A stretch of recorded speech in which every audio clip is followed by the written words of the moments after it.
Sandra here. I wanted to show you how to do a print and cut with your cut slot 6 version, showing you how you can use it with the Juliet and or the Romeo, depending on which one you have. Now this is assuming that you've already got your machine set up, that you've got it working wirelessly and you can control it from the Wi-Fi as you can normally from Leonardo. I've got another video which shows you how to actually do the setup.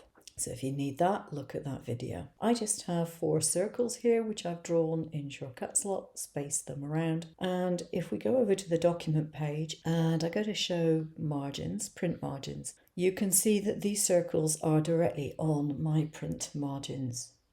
Now I'm not doing A4 borderless, to be perfectly honest, because I can get my print margins and my registration marks so close together.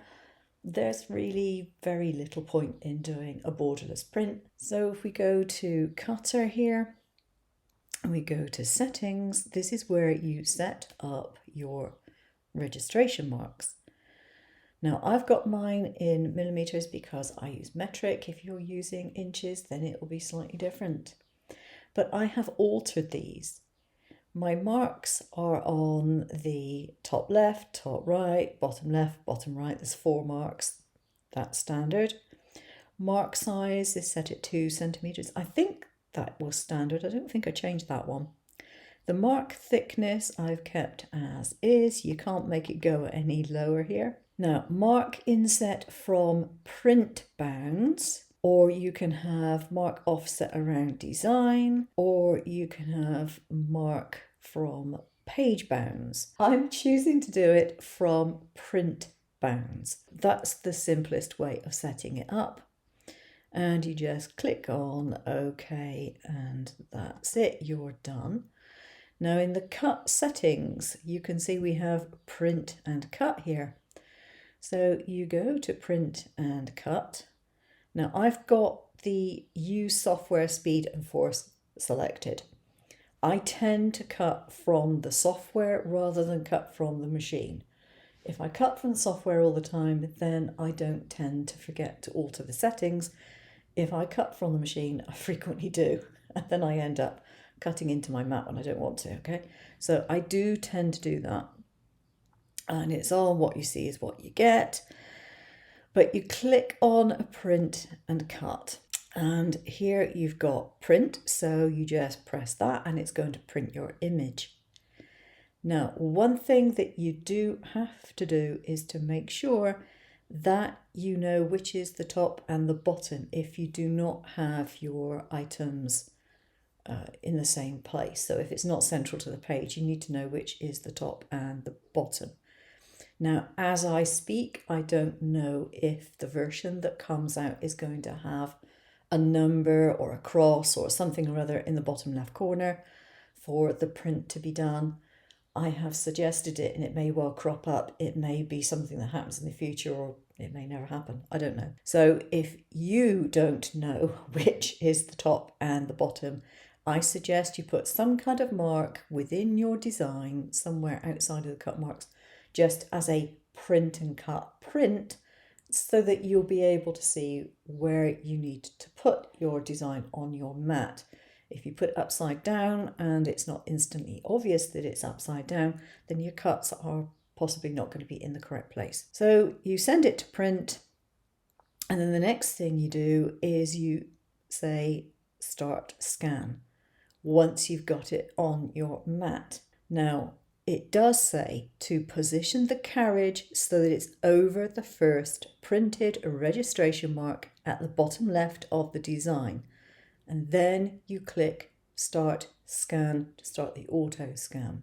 Now this is going to scan it for you. And then it will finish doing the scan and then it will start to cut it out. And I'm going to show you now the result of this particular print and cut. So this is what it looked like on my mat. Now forgive the cuts here. This was a scrap piece of paper and the cuts were already on it. That is what it looked like. So as you can see, those circles are right up against the registration marks. And if I peel this away, you can see that I have got a perfect print and cut. That one's just hung in there slightly, but they're all cut out exactly as they should be. All right, so that's how you do the print and cut. So it's very, very, very, very easy. So I have a whole load of videos. I think, well, there's over 20 videos that I've done in preparation for the Juliet being able to be controlled by Shortcut Slot. So within this particular channel, there is a whole list of bite-size Shortcut Slot videos, go through an awful lot of things. I've got another one which goes through every single effect in Shortcut Slot, and there's, I think, 26 of those. And I'll be doing more videos as time goes on, as people request things and as I find things that I haven't actually covered. If you want to know the differences between version 5 and version 6, aside from the fact that the Juliet has been added, I'll have a link down in the information below that gives you a PDF which actually states all those differences. And I also have a link there for the features of the Pro version as opposed to the normal version of Shortcut Slot.